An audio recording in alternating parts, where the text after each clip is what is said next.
In the NFL this week, we have the Broncos versus the Jaguars. Game in London. Jaguars are favored by 3 points. Both teams have lost their last 4 games. The games in London are so unpredictable. Anything can happen. All 8 games between those two teams, by the way, that I just named, because they both have lost their last 4. Out of those 8 games, all those losses, 7 of them were by 1 possession. So I expect this game to be close. Russell Wilson's status is to be determined. If he sits, I think Brett Rippon gives them a better chance to win right now because he's healthy and Russ is a bum. Oh my God. He's looking like it. He's looking like it, man. For real. I didn't want to believe that stuff at first, but now I got ocular proof that this man is going down the drain. He's been down the drain. So I expect a good game and a heavier workload from Travis Etienne. For all you gamblers out there, I would take him for an anytime touchdown score. But after the James Robinson trade, not that Robinson was balling, so hard over there anyway, but I just feel like it's going to be a heavier workload on Travis Etienne. Last week he had 14 carries, 114 yards, and a touchdown versus a good Giants defense. Right. Mm-hmm. I like the Jaguars to win and cover the 3 points if I have to pick. I hate fucking games in London. I don't like that. I probably won't watch it till about third quarter when I wake up. But yeah, I like the Jags to win and cover. What you feel about that? What I feel is that I hate these 9:30 games more than anything else in the world. I can't stand them. Please pick another time for the U.S. football fans to enjoy these games. But this isn't a good game at all. Jaguars, like you say, 2-5. Broncos 2-5. Both of them are sliding very bad. So I don't know if you say Russell Wilson is a game time decision. Yeah, it's to be determined right now. So who knows how long they're gonna. Right. And then they're gonna go with Rippon Man. Rippon Man. Oh no. Brett Rippon. No. I don't know if Rippon can do it against the Jaguars. I think this is the game that the Jaguars need to get back on track. So I feel like Trevor Lawrence is trying to prove himself again, not throwing all those picks. He's been running a lot more as well. I don't know if you've noticed that stuff too. So I think the Jaguars will beat the spread, and I actually think they'll win this game. I do too. It's a good pick.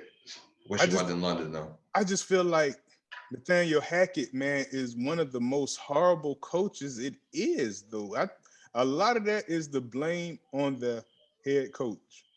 I don't think that Russell is that bad, but I believe that the offense that they put for him is like nothing that he's used to. Like you would probably get somebody like that or whatever that had much success in Seattle and bring something similar to him for that first year so it can be easier for him to learn and stuff like that or whatever and be such a top leader. But you give him something totally different, man. So I just don't understand some of these coaches, some of these offensive coordinators. It's just they make it so difficult for these guys or whatever the transition, I think Hackett is that bad, and I do think Russ is that bad. So right. I feel like it should be a perfect match made in fucking heaven, man. Match made in hell, look like. Man. Happy Halloween. Happy Halloween. That's a better term for it, I guess. But I have no interest in watching the Broncos the rest of the year, to be honest with you. Me neither. I was very high on them too because I was like, they got Jerry Jeudy, they got Sutton. Man, on paper they look nice. I thought they was gonna be crucial. I'm like, man, they're gonna be right there up there with KC and all those guys. The Chargers, I thought they was gonna be maybe like second or third. I thought they were just gonna make some noise, but clearly they only noise they're making is screams. Horrible screams at each other, man, for real, because they can't do anything right.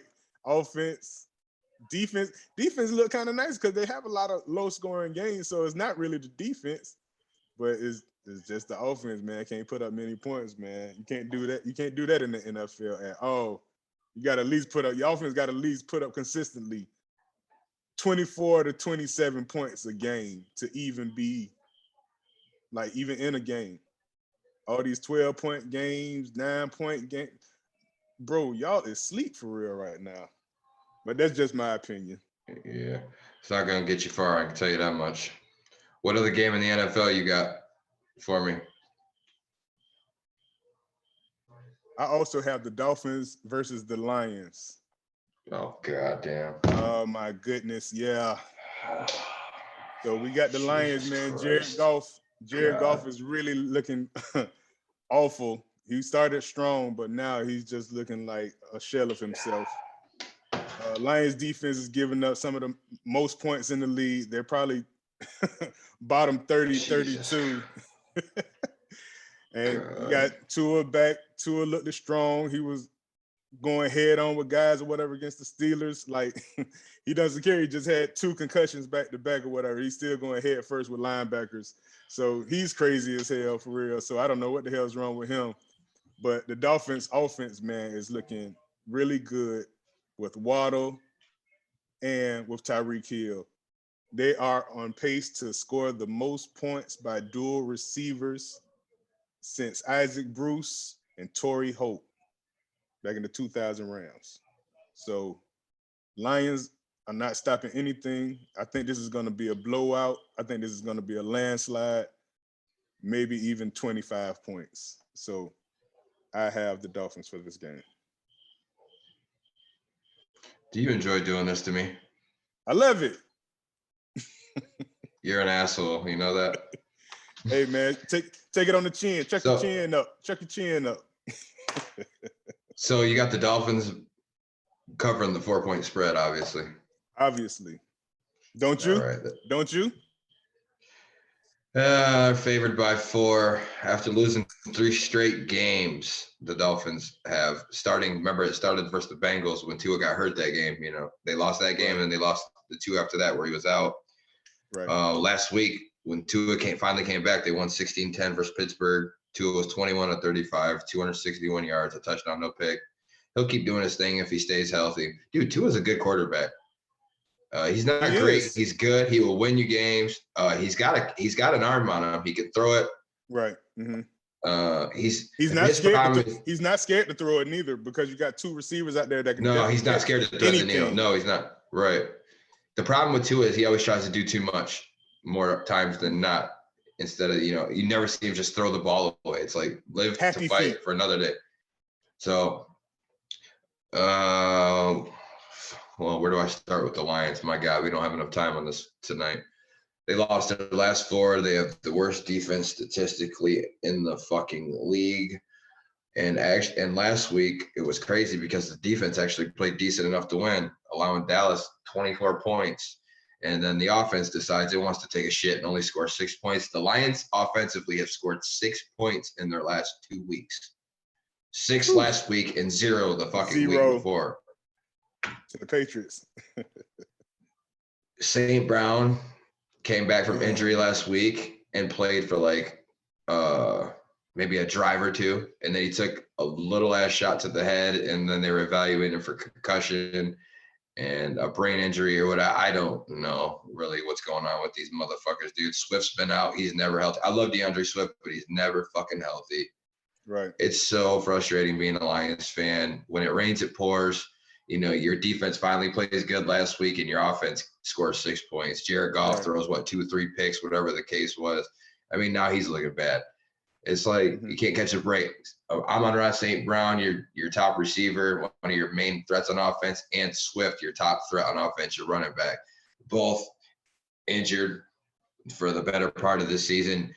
When they don't play, the Lions don't even stand a chance offensive. They can't even put up no fucking points. Fuck a win. They can't even put up no points. Right. Mm-hmm. So, Dolphins win and cover, and I don't even think I'm going to watch that game. But I think it's the conditioning too, man, at the Lions, because y'all get so many people hurt, bro, like every week. It's a One ton would of people question the strength and constantly. conditioning, right? Right. I'm just saying, like, for real, that's been a problem for years, bro. Like, oh my goodness, man. Charlie Batch. When y'all had Charlie Batch over there. Oh, Charlie. Shout out to Charlie Batch, man. What you doing, brother? Let Loose Podcast, man. We coming soon, man, to an area near you. Charlie Bash. Oh Lord. No disrespect, but he was not that good. Yeah. He really I wasn't. think he won a title with Pittsburgh, didn't he? Didn't he I don't win know. a ring? I think he won a ring with him as the backup. I wouldn't be surprised. He stayed in the league for a while. He stayed backup for a while. Yeah, he I did. mean, I got no ill will against him. Yeah, obviously, no quarterback or anybody gets on the Lions. They don't. It's never all just on them. I was saying that about Stafford for years. He gets out first year, he fucking wins the Super Bowl. Right. It's a dying culture, man. It's where careers go to die, I feel like. And I'm disgusted by myself because I can't ever find myself to cheer for another team. That's a Why am I so loyal? man. Hey, Why am I so loyal? Die hard, man. That's because it's real to you. You feel me? So it doesn't matter what they do for real.